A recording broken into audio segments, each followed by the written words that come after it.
Iglesia, muy buenas noches, que el Señor te bendiga. Qué bueno este tiempo de adoración a nuestro Dios, que sea el Señor y su presencia llenando y ministrando nuestras vidas en esta noche.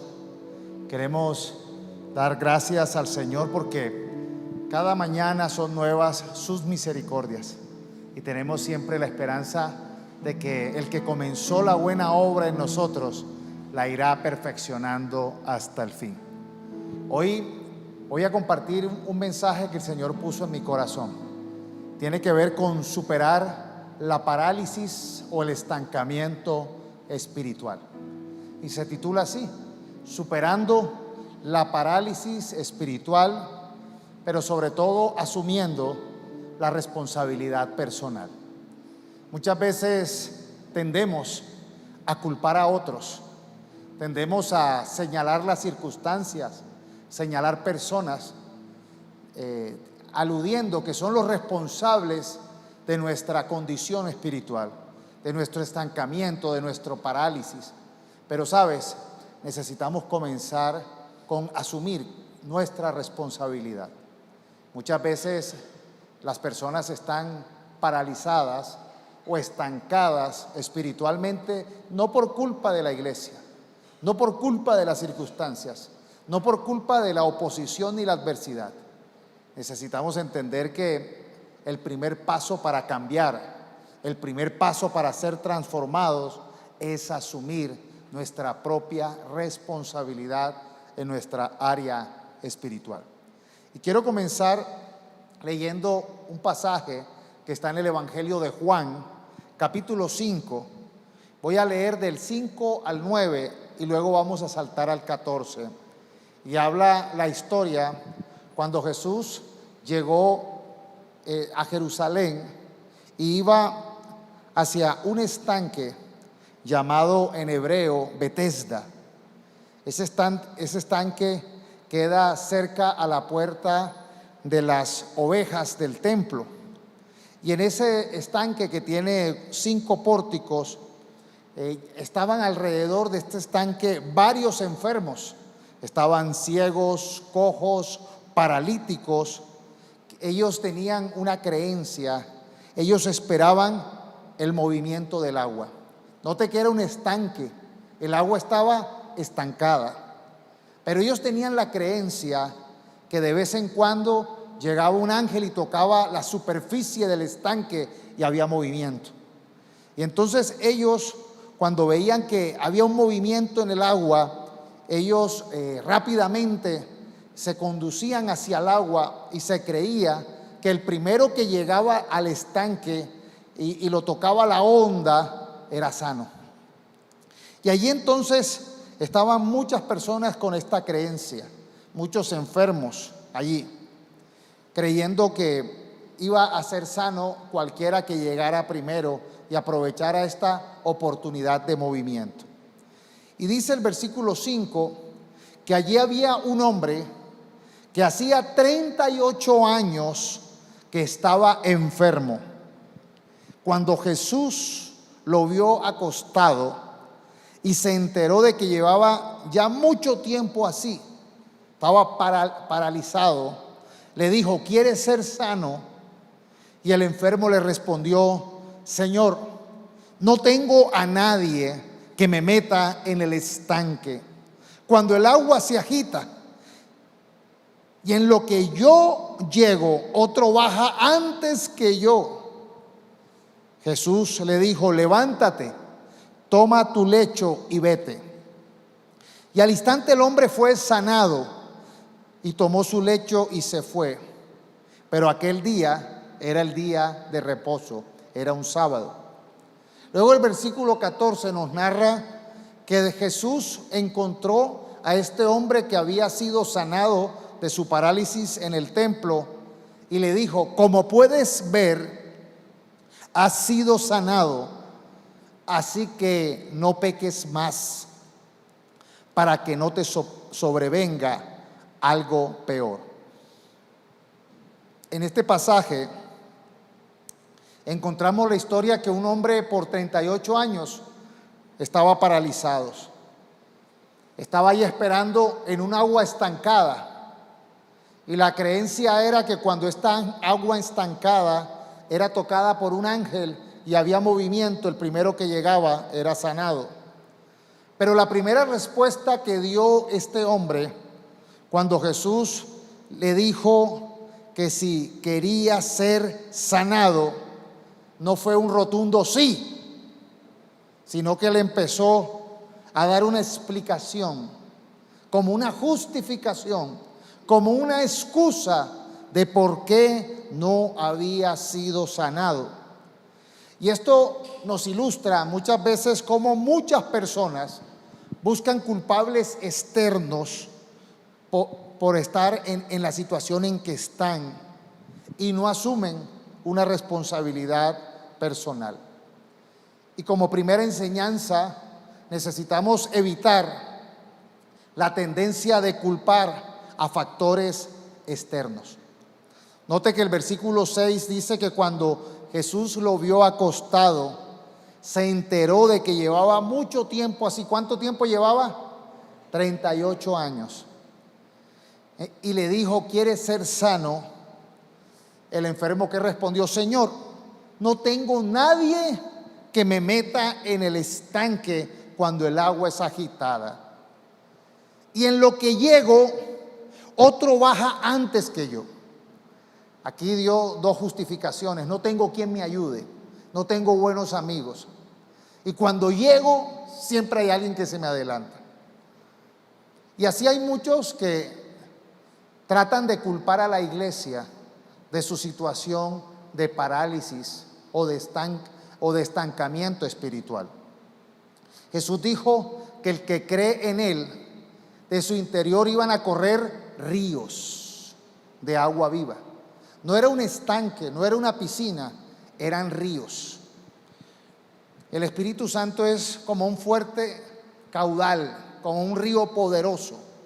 No es un estanque, no es una piscina. No es un momento de avivamiento, no es un momento de Pentecostés. Cuando vemos la historia del Pentecostés en la iglesia primitiva, comenzó cuando ellos estaban unánimes. Estaban juntos, unidos, pero unánimes. Una de las causas por la que muchas personas sufren el debilitamiento espiritual es porque no están unidos, ni mucho menos unánimes. Y aquí hay que diferenciar estas dos cosas.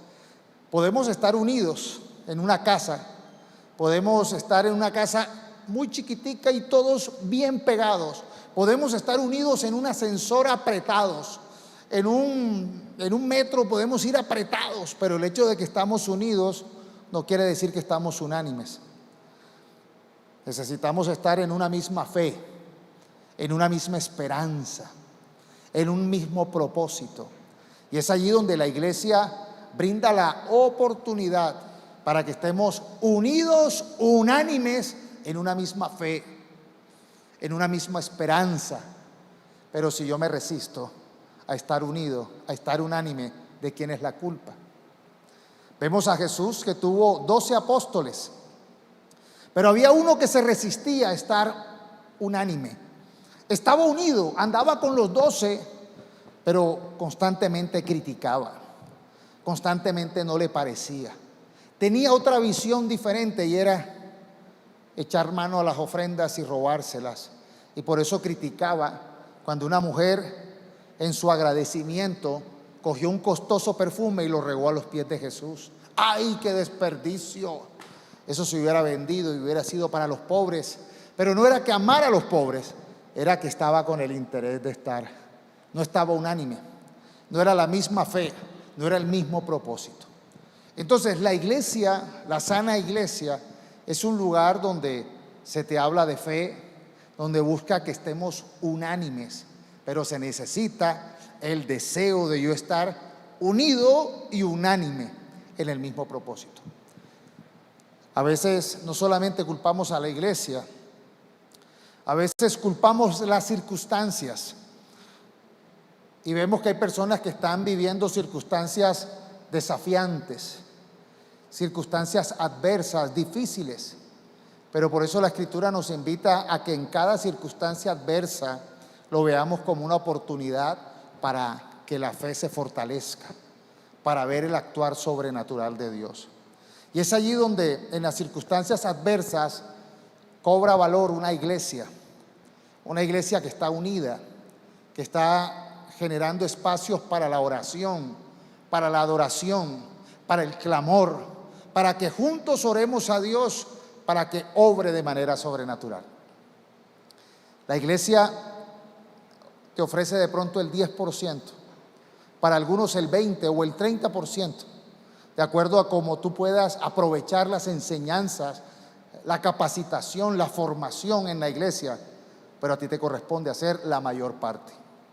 En la iglesia nos capacitamos, en la iglesia recibimos, nos enseñan, nos capacitan, academias, ayunos, mis primeros pasos, servicios, pero sabes, a nosotros nos corresponde hacer la mayor parte.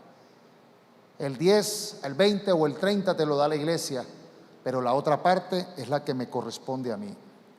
A veces culpamos a otros cristianos porque de pronto vimos mal ejemplo en ellos, un mal comportamiento, nos traicionaron, vimos el pecado en ellos, pelaron el cobre.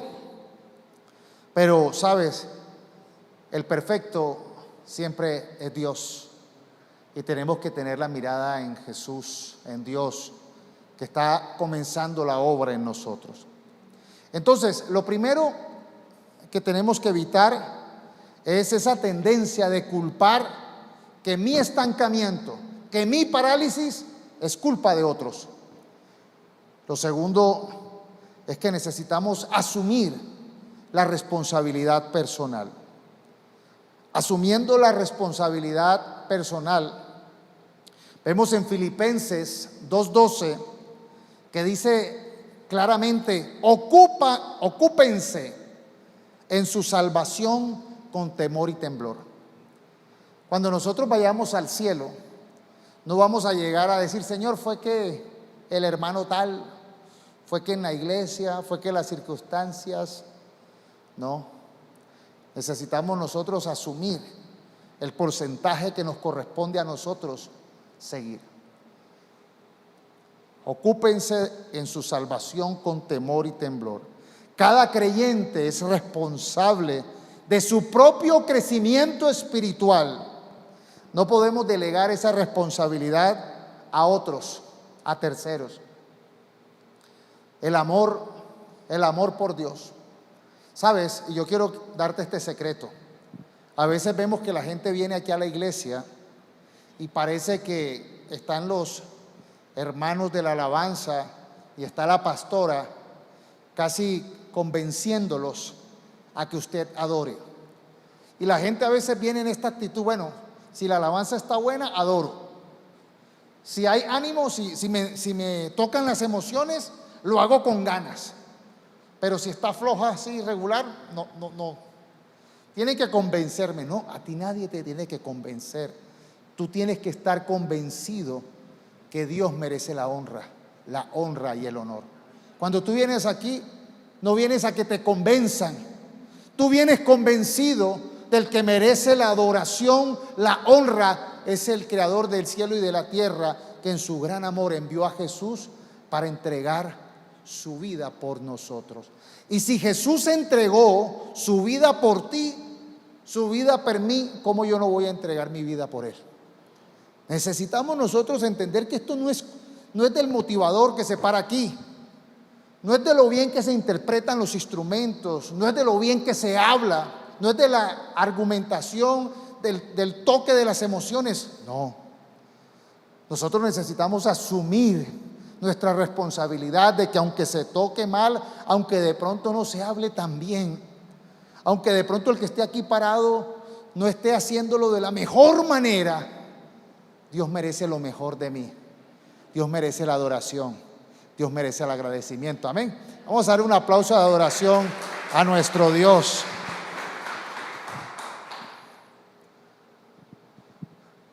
Lo segundo que necesitamos entender, que asumir, es responder al llamado de Jesús. Muchos son los llamados y pocos son los escogidos. En la Escritura vemos a Jesús que está llamando a cada uno de nosotros. Cada uno de nosotros tiene una misión, tiene un compromiso que hacer. Ahí es donde asumimos si atendemos o no al llamado. Jesús le dijo a este hombre que llevaba 38 años de andar paralítico, paralizado allí: quiere ser sano. Y él empieza a dar justificaciones. Es que no hay quien me lleve.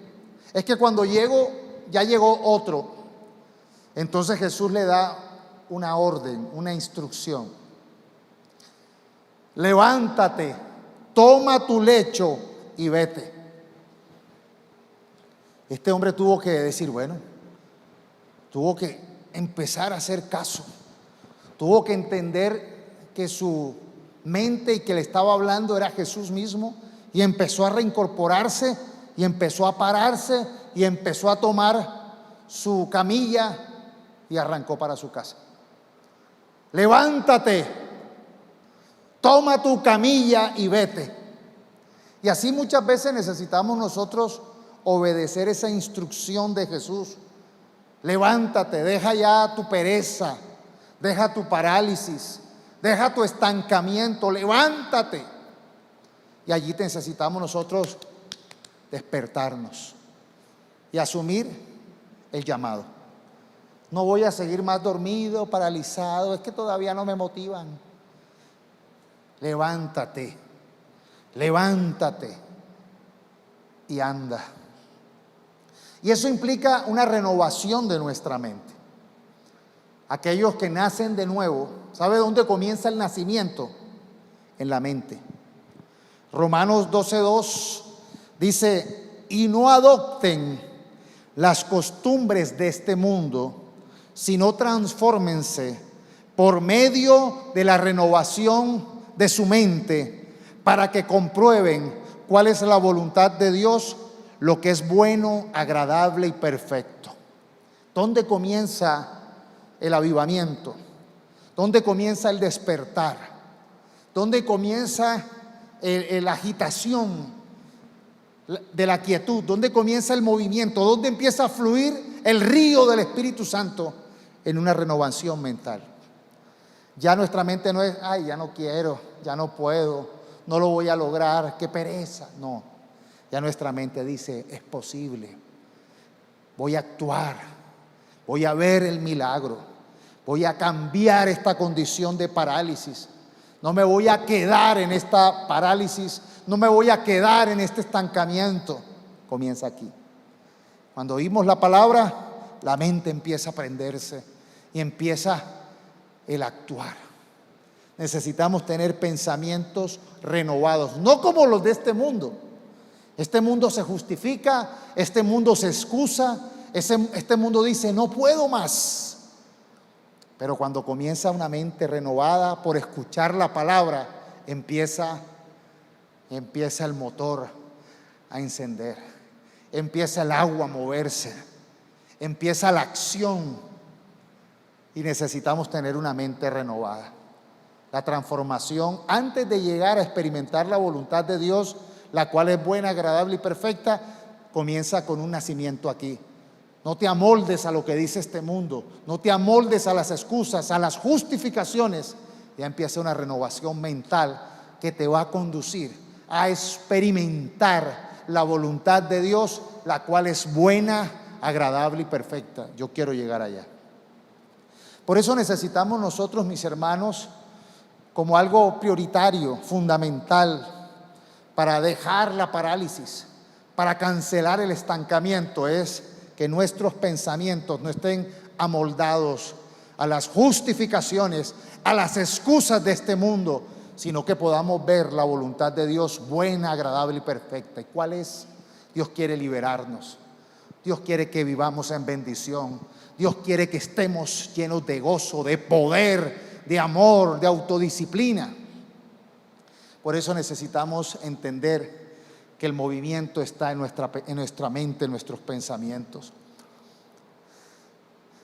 Y ahí entonces empezamos a ser dirigidos por el Espíritu Santo.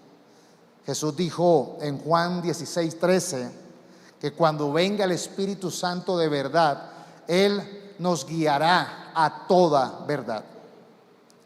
Quiero aquí profundizar un poquito en la raíz, en las posibles causas del estancamiento espiritual. Primera causa, pecado. El pecado es lo que nos paraliza. ¿Qué dijo el versículo 14 cuando Jesús encontró a este hombre que llevaba 38 años paralizado? No peques más, porque tu condición será peor. Mira cómo estás ya. Ya estás sanado. Ya has sido sano. No peques más. No vuelvas a esa condición de pecado, para que tu condición no sea peor. Entonces, la causa de la parálisis, la causa del estancamiento, no está afuera, está dentro. ¿Cuál es? El pecado.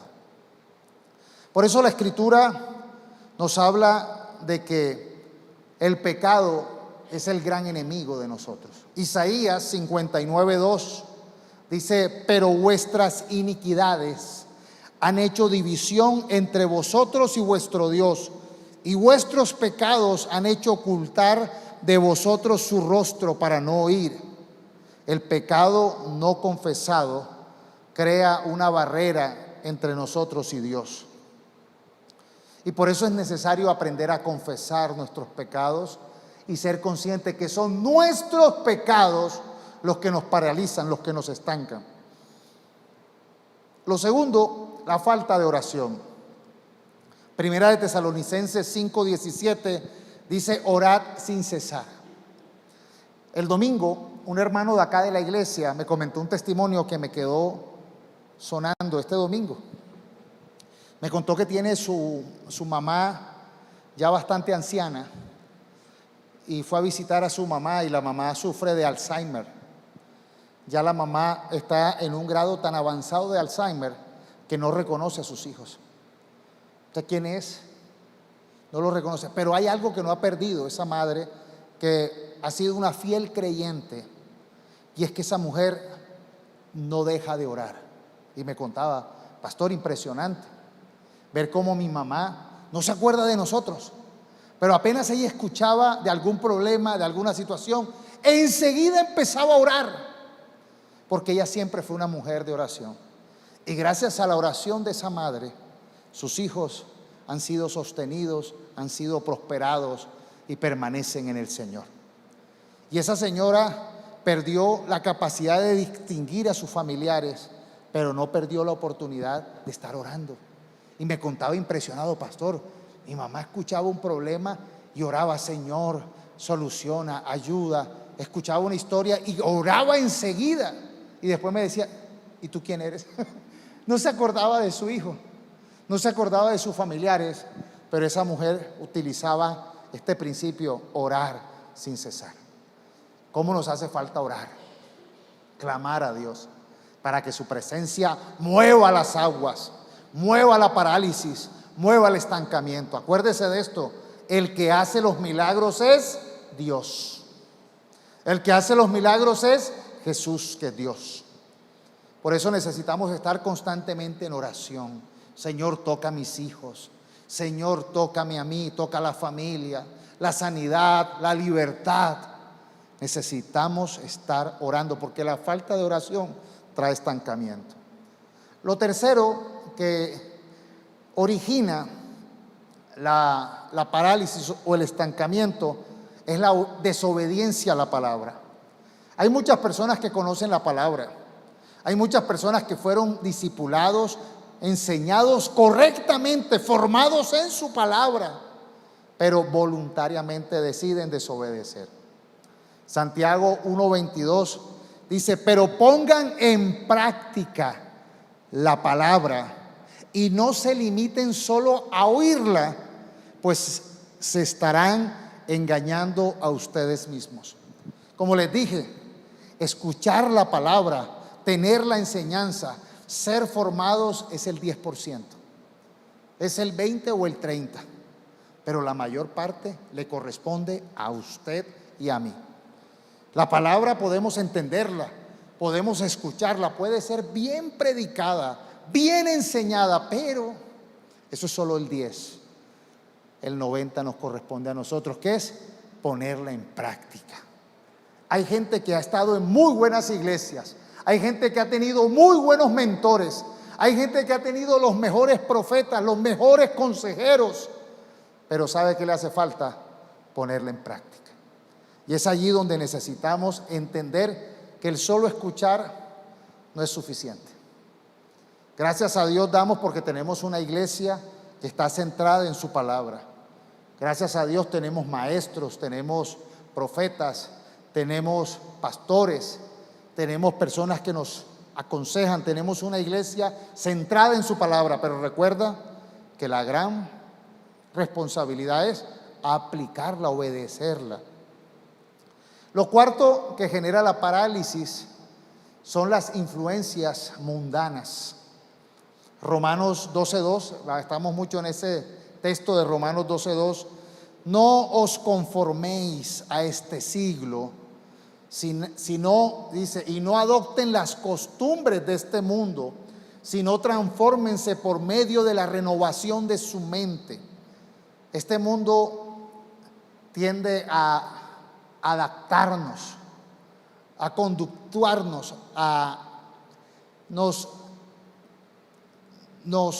programa. Este mundo nos adoctrina a normas equivocadas. Por eso necesitamos desaprender estas enseñanzas del mundo, prácticas incorrectas, pecaminosas que nos paralizan. Las soluciones ya son como evidentes. Las soluciones entonces para superar el estancamiento espiritual: primero, arrepiéntase y confiese sus pecados. Primera de Juan 1:9.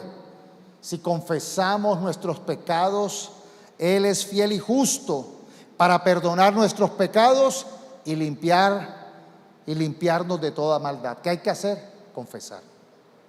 Necesitamos ser conscientes. El pecado no es para justificarlo, no es para negarlo, no es para estar ocultándolo. El pecado es para decir: sí, me equivoqué, perdóname, Señor. Perdóname, Señor, he pecado. Perdóname, Señor. Necesitamos conciencia de pecado, confesarlo y pedirle al Señor que nos aleje de esas conductas pecaminosas que nos enferman, que nos paralizan, que nos arruinan. Un arrepentimiento genuino abre la puerta a la renovación espiritual. Lo segundo es la renovación mental. Romanos 12:2, sino transfórmense por medio de la renovación de su mente. Hay que cambiar esas voces que a veces nos condenan, esas voces que nos maldicen, esas voces que nos llevan por el camino equivocado. Hay que renovar nuestros pensamientos. ¿Cómo? Poniendo pensamientos de la palabra de Dios. Señor, tu palabra dice que hemos sido libres de toda maldición, que tú nos perdonas, que todos nuestros pecados son perdonados en Cristo, que todo lo puedo en Cristo. Empezar a cambiar esos pensamientos de miedo, de cobardía, de condenación, de exclusión, porque la palabra nos permite que entendamos que hemos sido nuevos en Cristo, adoptados en Jesús. Tenemos una nueva identidad en Cristo que nos permite que podamos nosotros darle gracias a Dios por su misericordia y su favor. Tercero, desarrollar disciplinas espirituales, la oración, el estudio bíblico.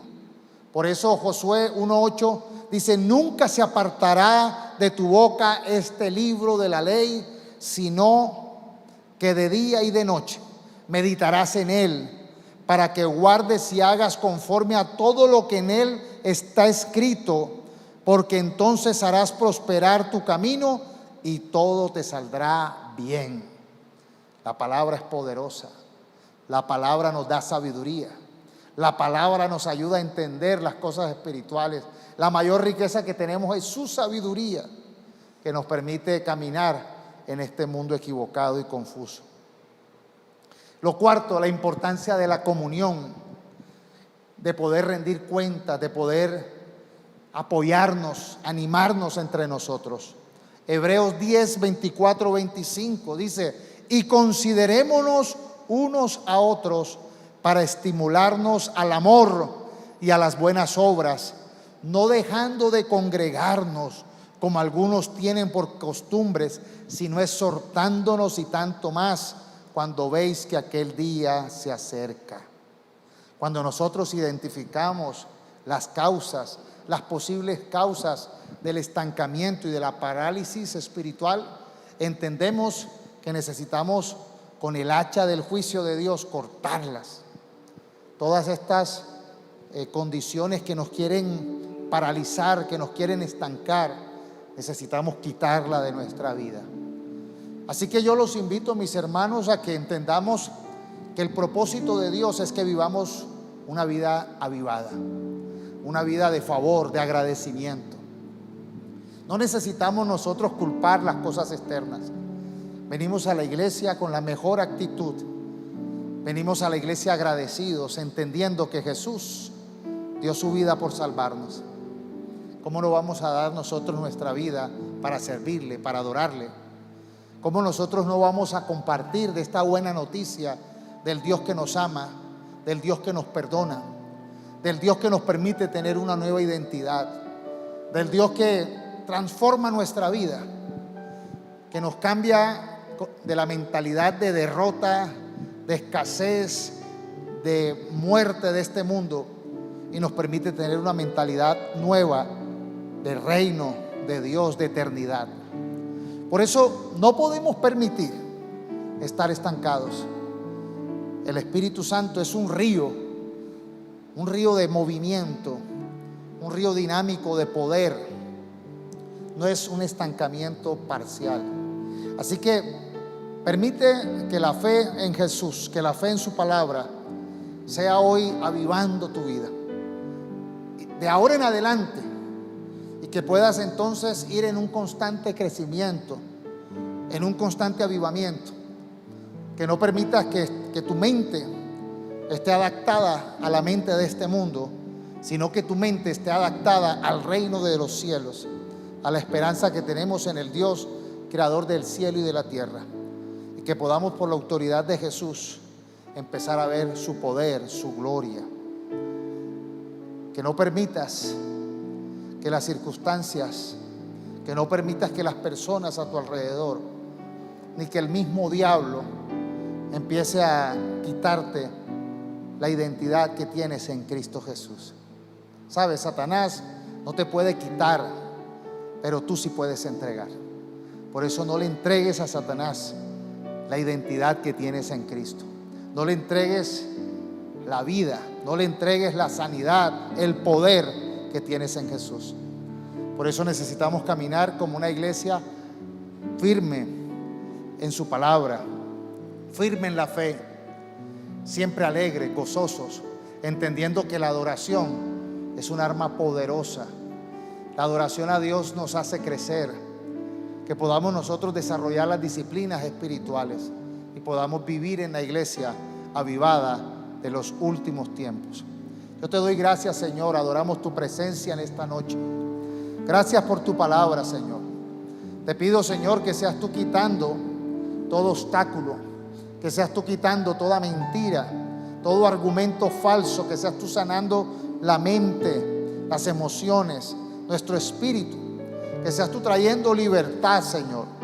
Y pedimos en el nombre de Jesús que donde había desesperanza, donde había angustia, donde había depresión, esté ahora tu gozo, esté tu esperanza. Permítenos, Señor, ser agradecidos, ser aquellos, Señor, que anhelan que tu poder, que tu gloria se mueva en nuestra vida. Gracias por la presencia de tu Santo Espíritu, que es un río poderoso, que tiene movimiento, que tiene dinamismo. Permítenos crecer. Cancelamos toda parálisis y nos levantamos y andamos en la victoria, en el avivamiento que viene en el nombre de Jesús y en tu palabra. Dale un aplauso al Señor.